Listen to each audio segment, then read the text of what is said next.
إبراهيم إنك حميد مجيد أما بعد فإن خير الحديث كتاب الله وخير الهدي هدي محمد صلى الله عليه وسلم وشر الأمور محدثاتها وكل محدثة بدعة وكل بدعة ضلالة وكل ضلالة في النار. يا أيها الذين آمنوا اتقوا الله حق تقاته ولا تموتن إلا وأنتم مسلمون. أعوذ بالله من الشيطان الرجيم. بسم الله الرحمن الرحيم. وإذا حييتم بتحية فحيوا بأحسن منها أو ردوها إن الله كان على كل شيء حسيبا. സ്നേഹം സത്യവിശ്വാസികളെ വിശ്വാസികളെ, ജീവിതം അല്ലാഹു നൽകിയ ഏറ്റവും വലിയ അനുഗ്രഹമാണ്. ആ അനുഗ്രഹം നൽകിയ അല്ലാഹുവിന്റെ വിധിവിലക്കുകൾ ജീവിതത്തിന്റെ എല്ലാ സന്ദർഭങ്ങളിലും സൂക്ഷിച്ച് ജീവിക്കണമേ എന്ന് എന്നോടും നിങ്ങളോടും ഉണർത്തുന്നു, വസിയത്ത് ചെയ്യും. അല്ലാഹു സുബ്ഹാനഹു വ തആല നമുക്ക് ഓരോരുത്തർക്കും അതിനുള്ള തൗഫീഖ് പ്രദാനം ചെയ്യുമാറാകട്ടെ. സഹോദരങ്ങളെ, നാം വിശ്വാസികൾ അനിവാര്യമായും ജീവിതത്തിൽ പുലർത്തേണ്ട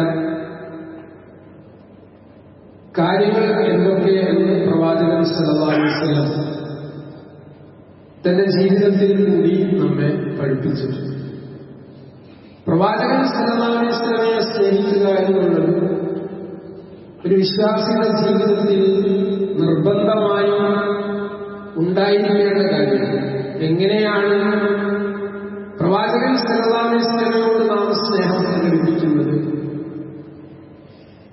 ജീവിതത്തിൽ പുലർത്താൻ വേണ്ടി കൽപ്പിക്കപ്പെട്ട കാര്യങ്ങൾ, പ്രവാചകൻ സല്ലല്ലാഹു അലൈഹി വസല്ലം നിർദ്ദേശിച്ചതായ വിഷയങ്ങൾ, അത് നമ്മുടെ സ്വന്തം ജീവിതത്തിൽ കൊണ്ടുവരിക എന്നുള്ളതാണ് റസൂൽ സല്ലല്ലാഹു അലൈഹി വസല്ലമയോടുള്ള ഹുബ്ബ് എന്ന് പറയുന്നത്.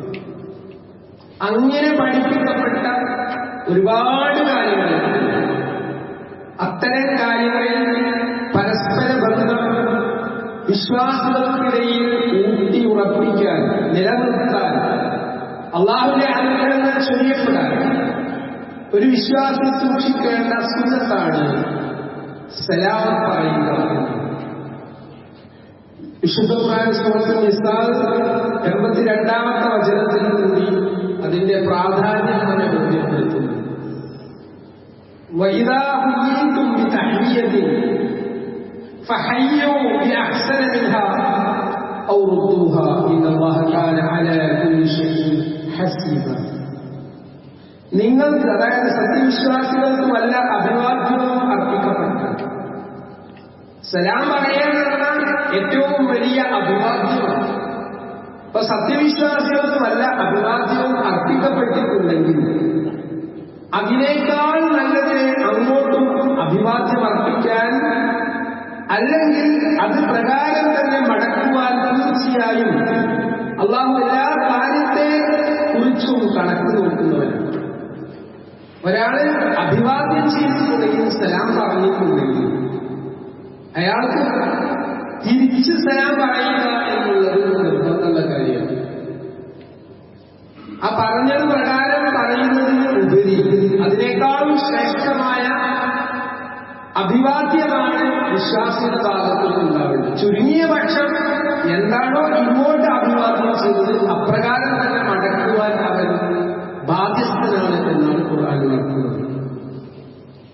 ഇപ്പൊ മുസ്ലിമായ ഒരാളുടെ സാമൂഹ്യ മര്യാദകളിൽ പ്രാധാന്യം അർഹിക്കുന്ന കർമ്മമാണ് സലാം പറയുന്നത്.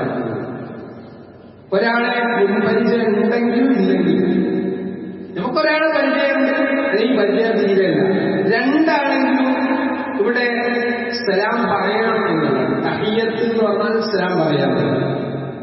എന്താണ് സഹോദരങ്ങളെ ഈ സലാം പറയുന്നതിന്റെ അടിത്തറ? എന്നെ എല്ലാ ആപത്തുകളിൽ നിന്നും സംരക്ഷിക്കാൻ ബാധ്യസ്ഥനായ എന്റെ രക്ഷിതാവ് അല്ലാഹുവാണ്.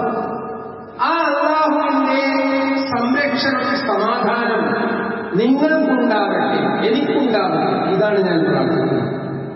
യഥാർത്ഥത്തിൽ സലാം പറയുക എന്നുള്ളത് ഏറ്റവും വലിയൊരു പ്രാർത്ഥനയാണ്.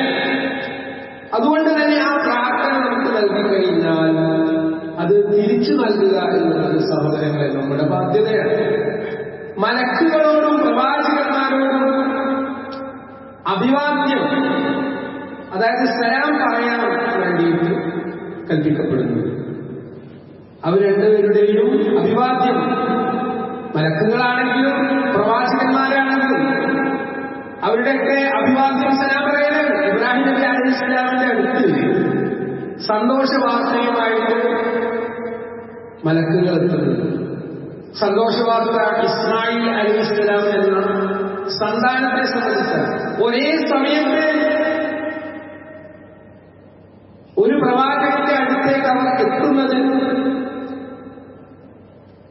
സന്താനത്തെ സംബന്ധിച്ച് സന്തോഷവാർത്ത അറിയിക്കാനാണ്. ഒരു ഭാഗത്ത് ഒരു സമൂഹത്തെ ശിക്ഷിക്കാൻ പോകുന്നു എന്ന വാർത്ത അറിയിക്കാൻ വേണ്ടി കൂടിയാണ് മലക്കുകൾ എത്തുന്നത്. ഈ സന്ദർഭത്തിൽ വിശുദ്ധ ഖുർആൻ പറയുന്നു, വലഖദ് ജാഅ റസൂലുനാ ഇബ്രാഹിം ബിൽബുശ്റാ ഖാലൂ സലാം ഖാല സലാമുൻ ഫമാ ലബിസ അൻ ജാഅ ബിഅജ്ലിൻ ഹനീഫ്. നമ്മുടെ ദൂതന്മാർ സന്തോഷ വാർത്തയുമായി ഇബ്രാഹിമിന്റെ അടുക്കൽ വരികയുണ്ടായി. അതായത് അള്ളാഹുവിന്റെ പ്രവാചകന്റെ അടുത്ത്, ഇബ്രാഹിം നബിയുടെ അടുത്ത് നമ്മുടെ ദൂതന്മാർ എന്ന് പറഞ്ഞാൽ നമ്മുടെ മലക്കുകൾ എത്തി. അവർ പറഞ്ഞു സലാം, സലാം പറഞ്ഞ സമാധാനം ഉണ്ടാവട്ടെ. അപ്പൊ അദ്ദേഹം പറഞ്ഞു സലാം, തിരിച്ചു അഭിവാദ്യം പറഞ്ഞു. എന്നിട്ട് അദ്ദേഹം ഒരു ചുട്ടുവേവിച്ച പശുക്കുട്ടിയുമായി വരാൻ താമസം നടത്തിയില്ല. എത്രയും പെട്ടെന്ന് ഈ അതിഥികളെ സൽക്കരിക്കാൻ വേണ്ടിയിട്ട് ഒരു പശുക്കുട്ടിയെ ചുട്ടുകൊണ്ട് കൊണ്ടുവരികയാണ്. എന്നാൽ അവർ മലക്കുകളായിരുന്നു, അവർ ഭക്ഷണം കഴിക്കില്ല. ഇതറിയാതെയാണ് ഇത് കൊണ്ടുവന്നത്. ഇനി ഈ സലാം എന്നുള്ള സംഗതി എന്നാരംഭിച്ചതാണ് എന്നുള്ളത് നമുക്ക് അറിയേണ്ടതുണ്ട്. ഖലഖല്ലാഹു ആദം അലാ സൂറത്തിഹി തുലുഹു 60 ذراعا فلما خلقه قال اذهب فصل ألا أولئك النفر من الملائكة جلوس فاستمع ما يحبونك فإنها تحيتك وتحية ذريتك فقال السلام عليكم فقالوا السلام عليك ورحمة الله فزادوه ورحمة الله فكل من يدخل الجنة على سورة آدم فلم يزل الخلق ينقص بعض حتى الآن. അബൂ ഹുറൈറ റളിയല്ലാഹു അൻഹു റിപ്പോർട്ട് ചെയ്യപ്പെടുന്ന ഒരു ഹദീസിൽ പ്രകാരം നമുക്ക് കാണാം. പ്രവാചകൻ സല്ലല്ലാഹു അലൈഹി വസല്ലം പറയുകയാണ്, അല്ലാഹു ആദമിനെ തന്റെ രൂപത്തിൽ സൃഷ്ടിച്ചു. 60 മുഴമാണ് അദ്ദേഹത്തിന്റെ നീളം. ആദം നബി അലൈഹിസ്സലാമിന്റെ നീളം 60 മുഴമാണ്. അദ്ദേഹത്തെ സൃഷ്ടിച്ചതിന് ശേഷം ഇങ്ങനെ പറയുകയില്ല, നീ അവരുടെ മലക്കുകളുടെ അടുക്കൽ ചെന്ന് അവർക്ക് സലാം പറയണം. ആദം അലൈഹിസ്സലാമിനോട് അള്ളാഹു കൽപ്പിച്ചത് ഈ മലക്കുകളുടെ അടുത്ത് പോയിട്ട് നീ അവരുടെ മലക്കുകളുടെ അടുത്ത് ചെന്ന് അവർക്ക് സലാം പറയണം. അവർ തിരിച്ചു പറയുന്നു, അഭിവാദ്യത്തെ ശ്രദ്ധിക്കുകയുമാണ്. സലാം പറഞ്ഞിട്ട് എന്താ അവർ തിരിച്ചു പറയുന്നത് അതിന് ശ്രദ്ധിക്കണം. കാരണം അത് നിനക്കും നിന്റെ സന്തതികൾക്കുമുള്ള അഭിവാദ്യം കൂടിയാണ്. നിന്റെ തലമുറയിൽപ്പെട്ട ആളുകൾക്കുള്ള അഭിവാദ്യമാണ് മലക്കുകൾ പറയുന്ന കാര്യം. അങ്ങനെ അദ്ദേഹം അവരോടായി അസ്സലാമു അലൈക്കും എന്ന് പറഞ്ഞു. അസ്സലാമു അലൈക്കും വറഹ്മത്തുള്ളാഹി എന്ന് അവർ മറുപടിയും പറഞ്ഞു. സലാം പറഞ്ഞിരുന്നെങ്കിൽ മറുപടി പറയേണ്ടത് വഅലൈക്കും അസ്സലാം വറഹ്മത്തുള്ളാഹി അല്ലെങ്കിൽ വഅലൈക്കും അസ്സലാം വറഹ്മത്തുള്ളാഹി വബറകാതുഹു. സലാം എന്ന് പറയുന്നത് സ്വർഗ്ഗക്കാരുടെ അഭിവാദ്യമാണ് എന്ന് പ്രവാചകൻ സല്ലല്ലാഹു അലൈഹി വസല്ലം പഠിപ്പിച്ചതായി നമുക്ക് കാണാൻ സാധിക്കും. വിശുദ്ധ ഖുർആൻ തന്നെ സൂറത്ത് യൂനുസ് 10-ാമത്തെ വചനത്തിൽ അത് പറയുന്നുണ്ട്. ദഅവാഹും ഫീഹാ സുബ്ഹാനക അല്ലാഹുമ്മ വതഹിയ്യതുഹും ഫീഹാ സലാമുൻ വആഖിറു ദഅവാഹും അൽഹംദുലില്ലാഹി റബ്ബിൽ ആലമീൻ. അതിനകത്ത്, സ്വർഗത്തിനകത്ത് അവരുടെ പ്രാർത്ഥന അല്ലാഹുവേ നിനക്ക് സ്തോത്രം, നിനക്കാണ് സർവസ്തുതിയും എന്നായിരുന്നു.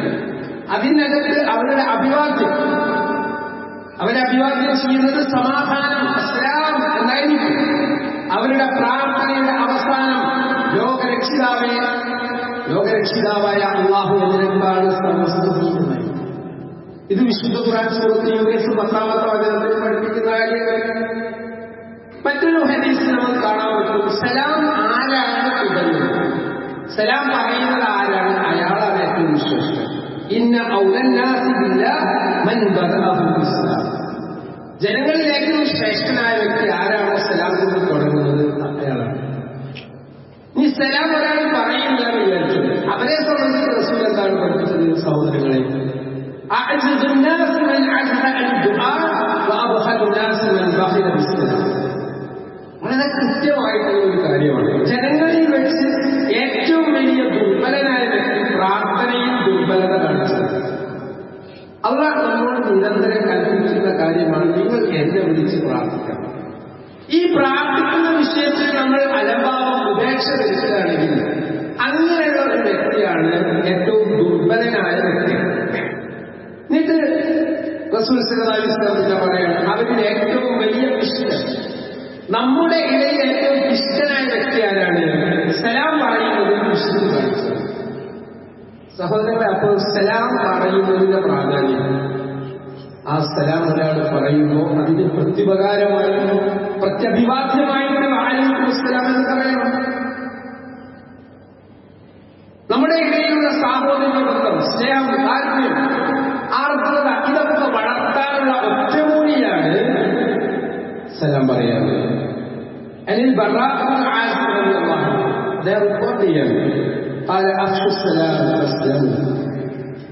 നിങ്ങൾ സലാം വ്യാപിപ്പിക്കൂ, അതിലൂടെ നിങ്ങൾ സുരക്ഷിതരാണ്. സഹോദരങ്ങളെ, നമ്മുടെ ഇടയിൽ സുരക്ഷിതത്വം, സമാധാനം, സംരക്ഷണം അല്ലാഹുവിന്റെ ഭാഗത്ത് നിന്ന് കിട്ടാനുള്ള ആയുധമാണ് സലാം പറയാം. വല്ലദീ നഫ്സി ബിയദിഹി ലാ തദ്ഖുലുൽ ജന്ന ഹത്താ തു'മിനൂ വലാ തു'മിനൂ ഹത്താ തഹാബൂ അഫലാ അദുല്ലുകും അലാ അംരിൻ ഇദാ ഫഅൽതുമൂഹു തഹാബത്തും അഫ്ശുസ്സലാമ ബൈനക്കും. മുസ്ലിം ഉദ്ധരിക്കുന്ന സ്വഹീഹായിട്ടുള്ള വചനമാണ്. എന്റെ നഫ്സ്, എന്റെ റൂഹ് ആരുടെ കയ്യിലാണ്? അവനാണ് അല്ലാഹു റസൂൽ. ലാ തദ്ഖുലുൽ ജന്ന, നിങ്ങൾ സ്വർഗ്ഗത്തിൽ പ്രവേശിക്കൂല. നമ്മളോടൊരു കാര്യത്തിന്റെ ഗൗരവം പറയാം, നിങ്ങൾ സ്വർഗ്ഗത്തിൽ പ്രവേശിക്കാൻ പോകുന്നില്ല. ഹത്താ തു'മിനൂ, നിങ്ങൾ വിശ്വാസികളാകുന്നത്. വലാ തു'മിനൂ ഹത്താ തഹാബൂ, ആദ്യം പറഞ്ഞു നിങ്ങൾ വിശ്വാസികളാവൂല അല്ലേ? ഹത്താ തഹാബൂ, നിങ്ങൾ പരസ്പരം സ്നേഹിക്കുന്നതുവരെ. എന്നാൽ പരസ്പരം സ്നേഹിക്കാനുള്ള കാര്യം എന്താണ്? അഫലാ അദുല്ലുക്കും, ഞാൻ നിങ്ങൾക്ക് അറിയിച്ചു തരട്ടെ. അലാ അംരിൻ, ഒരു കാര്യം. ഇദാ ഫഅൽതുമൂഹു, നിങ്ങൾ അത് ചെയ്യുകയാണെങ്കിൽ തഹാബത്തും, നിങ്ങൾക്കിടയിൽ സ്നേഹം, കാരുണ്യം, ഇഷ്ടം വർദ്ധിക്കും. ഏതാണത്? അഫ്ശുസ്സലാമ ബൈനക്കും, നിങ്ങൾ പരസ്പരം സലാം പറയും. വീട്ടിലെത്തിയാൽ, നാട്ടിലെത്തിയാൽ, സമൂഹത്തിൽ എവിടെ നമ്മൾ എത്തുകയാണെങ്കിലും ഒരു മുസ്ലിമിന്റെ ഐഡന്റിറ്റിയാണ് സഹോദരങ്ങളെ സലാം പറയാറുള്ളത്. അബ്ദുല്ലാഹി ഇബ്നു സലാം റളിയല്ലാഹു അൻഹു പറയാണ്, സല്ലല്ലാഹു അലൈഹി വസല്ലം യഖൂൽ യാ അയ്യുഹന്നാസ് അഫ്ശു സലാം വഅത്ഇമു ത്വആം വസിലു റിഹാം വസല്ലു ബിലൈഹി വന്നാസു നിയാം. 5 കാര്യങ്ങൾ ഈ ഹദീസിൽ കൂടി കൽപ്പിക്കപ്പെടുന്നു.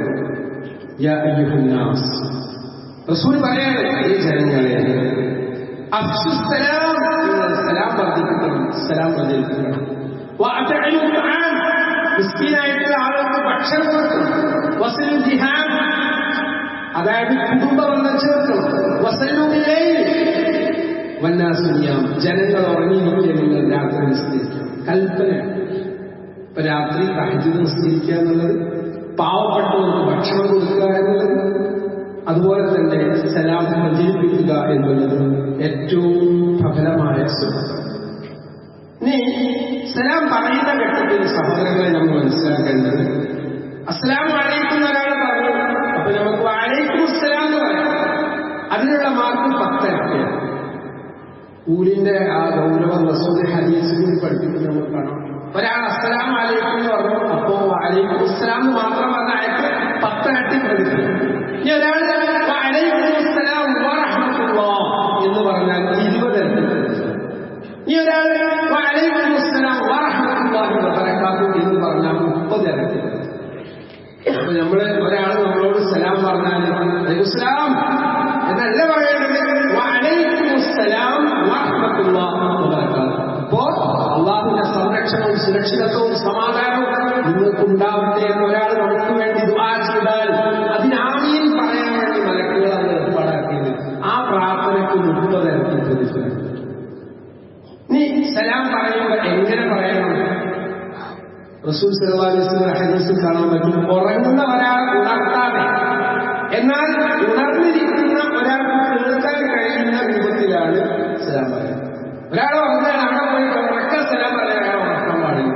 എന്നാൽ ഉണർന്നിരിക്കുന്ന ഒരാൾക്ക് കേൾക്കാൻ പറ്റുന്ന വോയിസിൽ ഒച്ചത്തിലാണ് പറയുന്നത്. വലിയ ഒച്ചത്തിൽ ആളുകളെ ഇടപെടാൻ പാടില്ല. ഇനി ഒരാൾ യാത്ര ചെയ്യാൻ യാത്രികനായ ആള് നടന്നു പോകുന്ന ആൾക്ക് ആ സമയത്ത് സലാം പറയാം. റസൂൽ പറയാണ് യുസല്ലിമു റാകിബു അലൽ മാശി. ഒരാൾ വാഹനത്തിൽ സഞ്ചരിക്കുമ്പോൾ അയാൾ സലാം പറയാൻ ആൾക്ക് നടന്നു പോകുന്ന ആൾ. വൽ മാശി അലൽ ഖാഇദ് വൽ ഖലീൽ അലൽ കസീർ. മനസ്സിലാകുന്നുണ്ടോ? ചെറിയ ഒരു സംഘം വലിയൊരു സംഘത്തോട് ഇതൊക്കെ സുന്നത്തായി പഠിപ്പിക്കപ്പെട്ട കാര്യമാണ്. നീ സലാം ആവർത്തിക്കുക എന്നുള്ളത്. ഒരാൾ സലാം പറഞ്ഞു, കുറച്ചാൾ കഴിഞ്ഞപ്പോൾ ഒന്നുകൂടി നിൽക്കുന്നു, അസ്സലാമു അലൈക്കും വീണ്ടും പറഞ്ഞാൽ എന്തായാലും തലക്ക് വെട്ടായ്മൊന്നും ചോദിക്കാൻ പാടില്ല. യഥാർത്ഥത്തിൽ അവിടെ അയാൾ സലാം പറയുന്നത് നടക്കും. കാരണം അള്ളാഹുവിന്റെ അനുഗ്രഹം വർഷിക്കാൻ വേണ്ടിയിട്ടാണ് അത് പറയുന്നത്. റസൂൽ സല്ലല്ലാഹു അലൈഹി വസല്ലമയുടെ സന്നിധിയിൽ ഒരാൾ മുഖമെടുത്ത് വന്നു നിസ്കരിച്ചു. അപ്പൊ റസൂൽ സല്ലല്ലാഹു അലൈഹി വസല്ലമയോട് അദ്ദേഹം സലാം പറഞ്ഞു. അപ്പൊ റസൂൽ സല്ലല്ലാഹു അലൈഹി വസല്ലം അദ്ദേഹത്തോട് പറഞ്ഞു, നീ നിസ്കരിച്ചിട്ടില്ല, നീ വീണ്ടും പോയിട്ട് നീ എടുത്തിട്ട് വരാൻ പറഞ്ഞു. വീണ്ടും നിസ്കരിച്ചു, വീണ്ടും ഇങ്ങനെ 3 വട്ടം അദ്ദേഹം സലാം പറയുന്നു.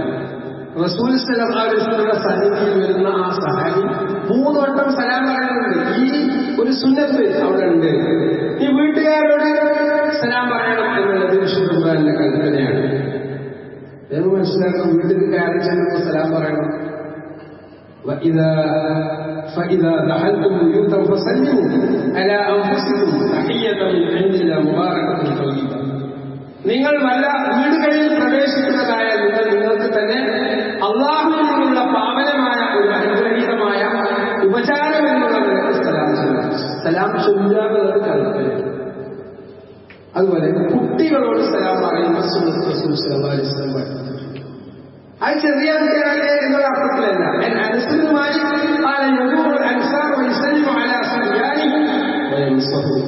പ്രവാചകൻ സല്ലല്ലാഹു അലൈഹി വസല്ലം അൻസാരികളായിട്ടുള്ളവരെ സന്ദർശിക്കാൻ വരുമ്പോൾ അവരുടെ കുട്ടികളോട് സലാം പറയുകയും അവരുടെ ശിരസിൽ തടവുകയും ചെയ്യാറുണ്ട്.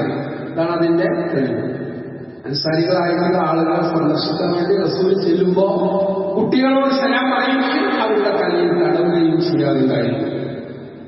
ഇനി ഒരു കുട്ടി സലാം തിരിച്ച് മടക്കണം എന്നുള്ളത് നിർബന്ധമല്ല. അത് നമ്മൾ മനസ്സിലാക്കണം. ഈ സ്ത്രീകളോട് സലാം പറയാൻ പറ്റും. റസൂൽ സല്ലല്ലാഹു അലൈഹി വസല്ലം പഠിപ്പിക്കുന്നു, അജ്നബിയായിട്ടുള്ള അപരിചിതയായിട്ടുള്ള ഒരു പെണ്ണാണെങ്കിൽ പോലും അവരോട് സലാം പറയണം. സലാം പറയുന്നത് തെറ്റില്ല. أسماء بنت يزيد أم سلمى الأنصاري مر علينا النبي صلى الله عليه وسلم في نسوة فسلم علينا. പ്രവാചകൻ സല്ലല്ലാഹു അലൈഹി വസല്ലം ഞങ്ങൾ ഒരു കൂട്ടം സ്ത്രീകളുടെ അരികിൽ കൂടി നടന്നപ്പോൾ ഞങ്ങളോട് സലാം പറയുകയുണ്ടായി. അപ്പോ അന്യ സ്ത്രീകളോട് സലാം പറയാമെന്നും അത് മടക്കാം എന്നുള്ളതിന്റെ തെളിവായിട്ട് ഇത് ഉദ്ധരിക്കപ്പെടുന്നു. നീ ഒരു സദസ്സിൽ നിന്ന് നമ്മൾ പിരിയുന്ന ഘട്ടത്തിലും വരുന്ന ഘട്ടത്തിലും സലാം പറയണം. ഒരു സദസ്സിലേക്ക് നമ്മൾ കയറി വരികയാണ്, അസ്സലാമു അലൈക്കും. നീ തിരിച്ചു പോകുമ്പോഴും സലാം പറയണം. നീ അമുസ്ലിമായിട്ടുള്ള ഒരാളോട് സലാം പറയണമെന്ന് പറയേണ്ടതില്ല. അത് ക്രിസ്ത്യാനിയാണെങ്കിലും ജൂതനാണെങ്കിലും അതാണ് കൽപ്പനയാണ്. നിങ്ങൾ എന്ത് ചെയ്യരുത്, അവരോട് സലാം പറയുന്നത്. നീ അങ്ങനെ അവർ ഇങ്ങോട്ട് സലാം പറഞ്ഞാൽ എന്നാണ് നമ്മൾ പറയേണ്ടത്. നീ ഒരാള് അയാളുടെ അസാന്നിധ്യത്തിൽ മറ്റൊരാൾക്ക് സലാം പറഞ്ഞേക്കുന്നു, അത് ചെയ്യാൻ പറ്റും. കാരണം അസാന്നിധ്യത്തിൽ സലാം അറിയിക്കാനുള്ള ആ ഒരു കൽപ്പന നമുക്ക് റസൂൽ സല്ലല്ലാഹു അലൈഹി വസല്ലമയുടെ ജീവിതത്തിൽ കാണാൻ പറ്റും. പിന്നെ ഇത്തരം സുന്നത്തുകൾ ജീവിതത്തിൽ കൊണ്ടുവരാൻ വേണ്ടി നമ്മൾ പ്രത്യേകം ശ്രദ്ധിക്കണം. ഈ സഹോദരന്മാരെ, സലാം വെറുക്കപ്പെട്ട ചില സലാമുകൾ, സലാം ചെയ്യാൻ പാടില്ലാത്ത, സലാം പറയാൻ പാടില്ലാത്ത ഒന്ന്, നിസ്കരിക്കുന്ന ഒരാളോട് സലാം പറയാൻ പാടില്ല. ഇനി ഒരാളെ സലാം പറഞ്ഞില്ലാത്ത നിസ്കരിക്കുന്ന ഒരാളോട് ആ നിസ്കാരം കഴിഞ്ഞതിന് ശേഷം അയാൾക്ക് സലാം മടക്കാം. നീ ടോയ്ലറ്റിൽ ഒരാളെ ഉപയോഗിക്കാൻ വേണ്ടി ടോയ്ലറ്റിൽ കയറി ആ സമയത്ത് സലാം പറയാൻ പാടില്ല. മൂന്നാമത്തെ സംഗതി, ഒരാൾ വിശുദ്ധ ഖുർആൻ പാരായണം ചെയ്തുകൊണ്ടിരിക്കുകയാണ്, ആ സമയത്തും സലാം പറയുന്നത്. ഇനി ഇൻ കേസ് സലാം പറഞ്ഞിട്ടുണ്ടെങ്കിൽ ആ ഖുർആൻ പാരായണം കഴിഞ്ഞതിന് ശേഷം അയാൾക്ക് സലാം വയ്ക്കാവുന്നതാണ്. മറ്റൊരു കാര്യം നമ്മൾ മനസ്സിലാക്കേണ്ടത്, സലാം പറയുന്ന ഘട്ടത്തിൽ ഹസ്തദാനം ചെയ്യുക, കൈ കൊടുക്കുക എന്നുള്ളത് പ്രബലമായ പ്രതിഫലാർഹമായ സുന്നത്താണ്. ഏതെങ്കിലും രണ്ട് മുസ്ലിങ്ങൾ പരസ്പരം കണ്ടുമുട്ടുകയും അവർ സലാം പറയുമ്പോൾ ഹസ്തദാനം നടത്തുകയും ചെയ്താൽ പിരിയുന്നതിന് മുമ്പ് അവരുടെ പാപങ്ങൾ കൊടുക്കപ്പെടുന്നതായിരിക്കും. അപ്പൊ അത്രയധികം ശ്രേഷ്ഠതയുള്ള ഒരു കർമ്മമാണ് സലാം പറഞ്ഞ് കൈ കൊടുക്കുക എന്നുള്ളത്.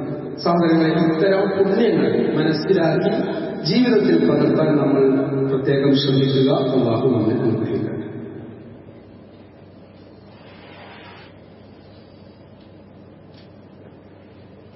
അൽഹംദുലില്ലാഹി റബ്ബിൽ ആലമീൻ വസ്സലാത്തു വസ്സലാമു അലാ റസൂലില്ലാഹി വഅലാ ആലിഹി വഅസ്ഹാബിഹി അജ്മഈൻ.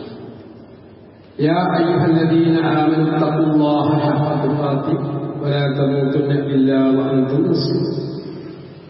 സ്നേഹം നിറഞ്ഞ സത്യവിശ്വാസികളുടെ ജീവിതത്തിന്റെ എല്ലാ സന്ദർഭങ്ങളിലും അല്ലാഹുവിന്റെ വിധിവിലക്കുകൾ സൂക്ഷിച്ച് ജീവിക്കണമെന്ന് എന്നോടും നിങ്ങളോടും ഉണർത്തുന്നു, വസിയത്ത് ചെയ്യുന്നു.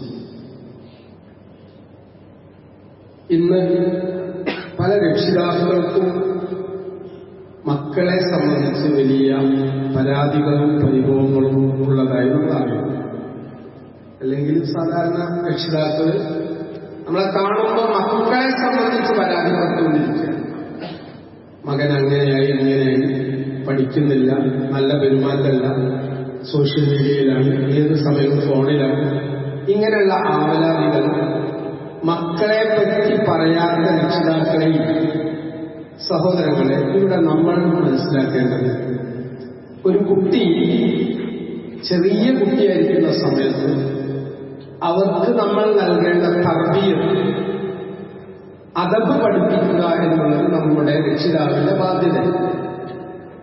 ആ അദബ് പഠിപ്പിക്കുന്ന സമയത്ത് പഠിപ്പിച്ചിട്ടില്ല എങ്കിൽ വലുതായതിനു ശേഷം നമ്മൾ ഖേദിച്ചിട്ടൊരു കാര്യം. അതുകൊണ്ടാണ് ഒരു രക്ഷിതാവിന്റെ വലിയ ഉത്തരവാദിത്വം ഉണ്ട് എന്ന് മനസ്സിലാക്കുന്നത്. ഒരു വാപ്പായതുകൊണ്ട് മാത്രം അയാളുടെ ബാധ്യത തീരുന്നില്ല. ഒരു കുഞ്ഞിന് ജന്മം നൽകുന്നതോടൊപ്പം ആ കുട്ടിക്ക് നല്ല പേരിടുക എന്നുള്ളത് പ്രധാനമാണ്. നല്ല സംസ്കാരം പഠിപ്പിക്കുക എന്നുള്ളത് പ്രധാനമാണ്. എല്ലാ കുട്ടികളും നല്ല പ്രകൃതത്തിൽ, നല്ല ഫിത്രത്തിലാണ് ജനിക്കുന്നത്. നല്ല ഫിത്രത്തിലാണ് ജനിക്കുന്നത്. റസൂൽ സല്ലല്ലാഹു അലൈഹി വസല്ലം ഹദീസിൽ കാണാൻ പറ്റും, അവരുടെ മാതാപിതാക്കളാണ് അവരെ മജൂസിയാക്കുന്നത്, ക്രിസ്ത്യാനിയാക്കുന്നത്, അഗ്നി ആരാധകനാക്കുന്നത്. നല്ല ശുദ്ധമായ പ്രകൃതത്തിലാണ് മക്കൾ ജനിക്കുന്നത്. അപ്പൊ ആ മക്കൾക്ക് മതപരമായ ദീനിയായ ശിക്ഷണം, അദബ് ചെറുപ്പം തൊട്ട് നമ്മൾ പഠിപ്പിക്കണം. നമ്മൾ റോൾ മോഡൽസ് ആവും. പറയുന്ന ഞാനും കേൾക്കുന്ന നിങ്ങളും മക്കളുടെ വിഷയത്തിൽ ജാഗ്രത പുലർത്തണം. പാരന്റിംഗ് എറേഴ്സ്, രക്ഷാകർതൃത്വത്തിൽ സംഭവിക്കുന്ന അപാകതകളാണ് ഒരുപാട് ക്രിമിനൽസ് ജനിക്കാൻ കാരണമാകുന്നത്. സമൂഹത്തിൽ ദ്രോഹം ചെയ്യുന്ന, പേരുദോഷം വരുത്തുന്ന, കുറ്റവാസനയുള്ള ക്രിമിനൽസ് ജനിക്കാൻ കാരണം മാതാപിതാക്കളുടെ അശ്രദ്ധയാണ്.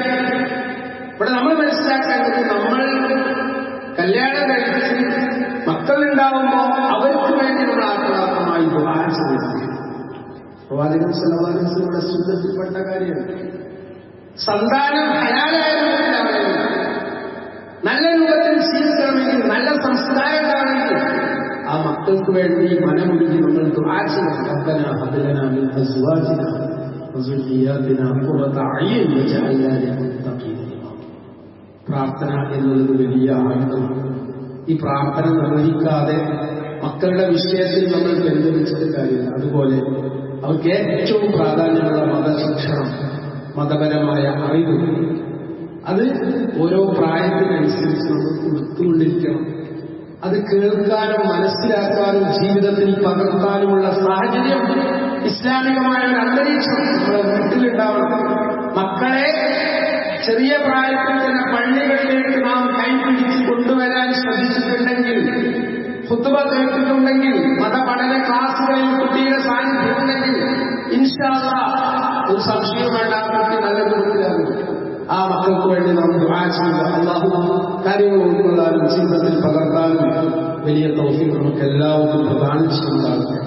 അല്ലാഹുവേ, ഞങ്ങൾക്കിടയിൽ പ്രയാസങ്ങൾ സഹിക്കുന്ന മാറാ രോഗങ്ങൾ പിടിപെട്ട് ഹോസ്പിറ്റലുകളിൽ ചികിത്സ തേടുന്ന ഒരുപാട് സഹോദരങ്ങളുണ്ട്. അല്ലാഹു അവർക്ക് നീ ആശ്വാസം നൽകണമേ. اللهم اغفر للمؤمنين والمؤمنات والمسلمين والمسلمات الأحياء منهم والأموات إنك مجيب الدعوات يا قاضي الحاجات. توفنا مسلمين وألحقنا بالصالحين. اللهم أجرنا من النار، اللهم أجرنا من النار.